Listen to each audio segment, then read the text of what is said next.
Talak di luar pengadilan. Mungkin Anda pernah dengar istilah ini ya. Dan biasanya langsung muncul banyak pertanyaan. Itu sebenarnya sah nggak sih? Statusnya gimana? Nah, dalam beberapa menit ke depan kita akan kupas tuntas apa arti sebenarnya dari ucapan talak yang terjadi di luar ruang sidang resmi.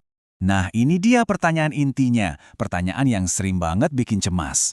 Mungkin Anda atau seseorang yang Anda kenal pernah ada di posisi ini. Suami mungkin karena emosi, tiba-tiba mengucapkan kata talak.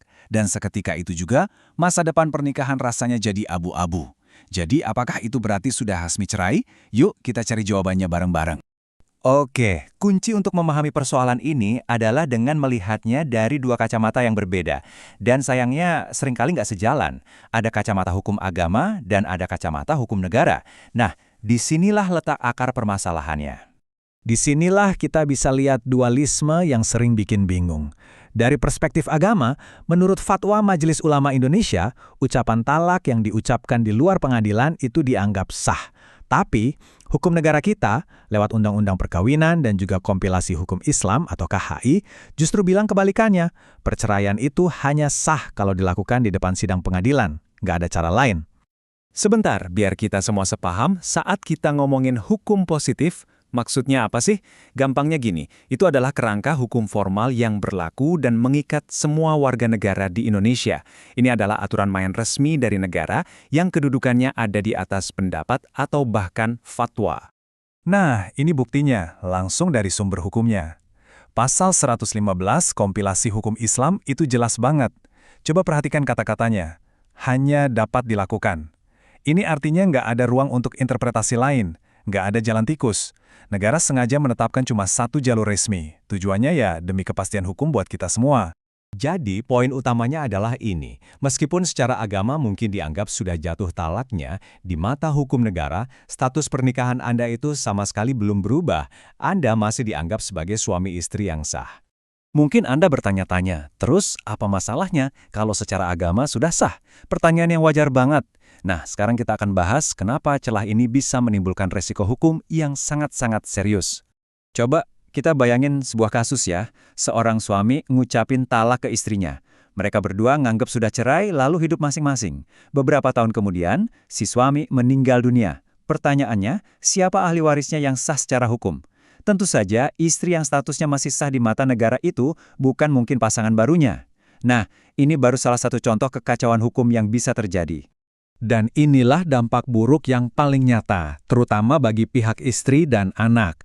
Tanpa akta cerai yang resmi, seorang istri bisa kehilangan hak-hak fundamentalnya. Contohnya, hak atas nafkah selama masa iddah, hak atas mut'ah atau semacam hadiah perceraian, sampai hak atas pembagian harta gonogini. Suami juga bisa seenaknya aja ngucap talak lalu besoknya rujuk tanpa konsekuensi apa-apa. Dan yang paling krusial, Anda nggak bisa menikah lagi secara resmi, karena status Anda di KTP dan catatan sipil masih tercatat menikah. Jadi, seberapa besar perlindungan hukum yang Anda punya kalau cuma berpegang pada talak di luar pengadilan? Jawabannya adalah 0 besar. Nggak ada dasar hukum sama sekali buat Anda menuntut hak-hak pasca perceraian. Oke, setelah kita paham resikonya, sekarang kita beralih ke solusinya. Karena negara sudah menyediakan satu jalan resmi untuk memastikan ada keadilan dan kepastian hukum bagi semua pihak yang terlibat. Tujuan negara mewajibkan perceraian lewat pengadilan itu bukan buat mempersulit loh, tapi justru sebaliknya. Ini semua demi kemaslahatan atau kebaikan bersama. Tujuannya adalah untuk melindungi hak-hak pihak yang posisinya mungkin lebih lemah, memastikan semua kewajiban terpenuhi, dan yang terpenting, memberikan status hukum yang jelas bagi semua orang.